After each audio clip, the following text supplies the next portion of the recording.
pasauliečių veikla, nesiekiant savo materialinės naudos, kaip jūs žinote ir patys tą patirėte, ir nesiekiant dalyvauti valstybės valdyme.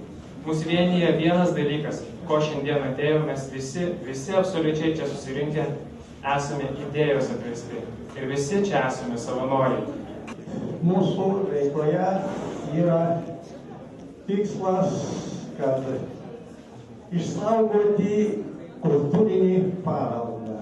O veikla mūsų tai bendravimas su žmonėmis jaunesnio, vyresnio amžiaus, kad suburti kuo daugiau žmonės, kurie nenudėtų, nesėdėtų namuose tokiais rudens, žiemos vakarais, dienom. Taigi esame psichologinis kūrybinis jaunimo centras ir teikiame anoniminę psichologinę pagalbą internetiniais laiškais.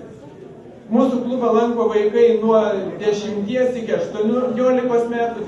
Mūsų vaikų užimtumas po pamokų prasideda pamokų veikla, ruoša, renginiai, festivalių organizavimas. Pagrindinis mūsų tikslas yra labdaringa veikla, o šitą labdaringą veiklą mes vykdome per įvairius visuomeninius projektus. Čia visai netoliese kaimynystėje įsikūrusi Jono Laužiko specialiųjų poreikių mokykla. Ir mes savo veiklą bandome ją remti, rinkti lėšas inventoriui, baldams, muzikinį grotuvą, esame nupirkę videokamerą.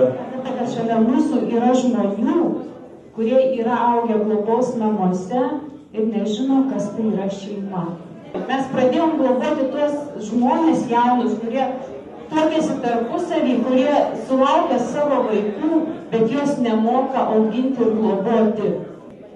Mes padedam šeimai, jais rūpinamės, jiems parodom, kaip reikia gyventi šeimoje, kaip reikia šventę švęsti, kaip reikia biudžetą tvarkyti. Laboratorija nori pasiūlyti jums kai ką nemokamo.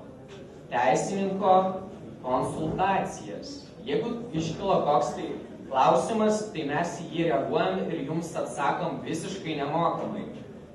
Kiekvienai iš jūsų čia prisistatančių nevyriausybinių organizacijų. Į pirmą klasę ateina vidutiniškai 10% labai gabių tam tikriems dalykams moksleivių. Išeina tik 2, kur pasimeta likę 8, niekas nežino. Vedame tęstinius mokymus 9-12 klasių moksleiviams, kurių metu ir suteikime tas žinias bei tuos įgūdžius, apie kuriuos aš ir kalbėjau prezentacijos metu. Ir patikėkite, nereikia kažko stebuklingo, nereikia kažko grandiozinio. Tie jauni žmonės, kurie praleidžia 3-4 mėnesius, lankydami mūsų mokymus, rezultatai fantastiški. Pasitikėjimas savimi, veiklumas, aktyvumas. Draugai, pažįstami, drąsa ir visa kita. Visa tai atsiranda, nes visa tai jie turi. Tik reikia tą dalyką atskleisti, reikia tą dalyką atrasti. Mezgame, siuvinėjame, neriame vašeliu, siūlome žaislus, piešiame ant stiklo, gaminame iš molio medalius. Visą tą jūs galite pamatyti ant mūsų stalo.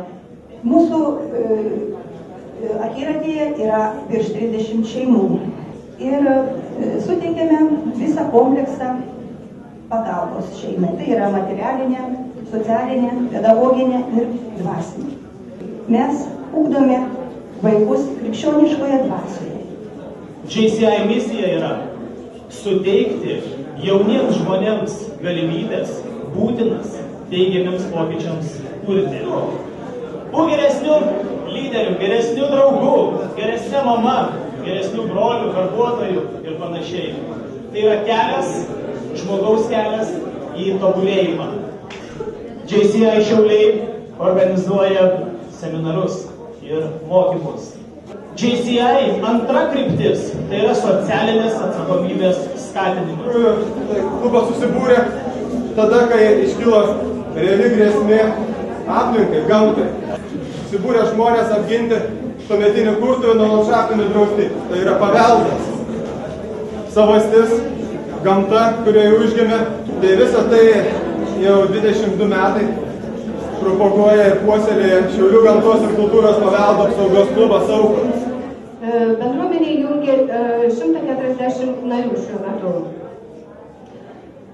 Ir kaip minėjo gerbiamas Darius, turime daug problemų aplinkosauginėje veikloje su Rėkyvos ežeru. Todėl kviečiu jūs visus palaikyti mūsų akcijas, todėl kad vieni patys mes nesugebėsime išsaugoti šito unikalaus ežero.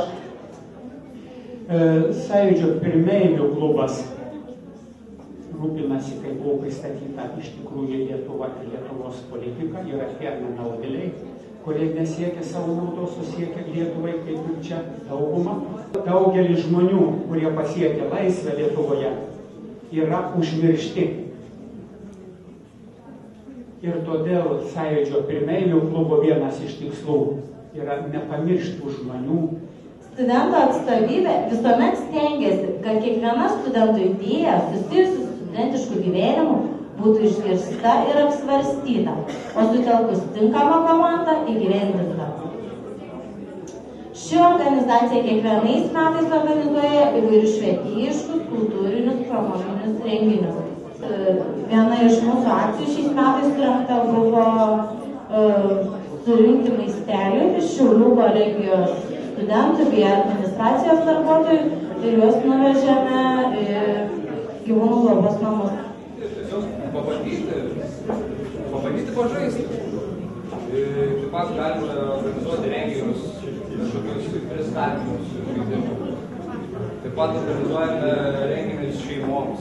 Tarkim, jeigu daleisime, kodėlgi nebūtų galima vesti šeimoje tos tradicijos, tai tarkim, vieną kartą per savaitę visas susijęs su šeimoje, ne tiesiog vienetų kažkoks bendras pomėgis, kaip čia stalo žaidimai, nes būtent jie vieninė žmonės.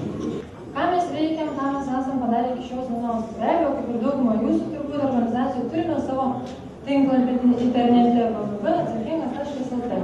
Taip pat turime nemažai savanorių, planuojame plėstis ir Lietuvos visus didžiuosius miestus.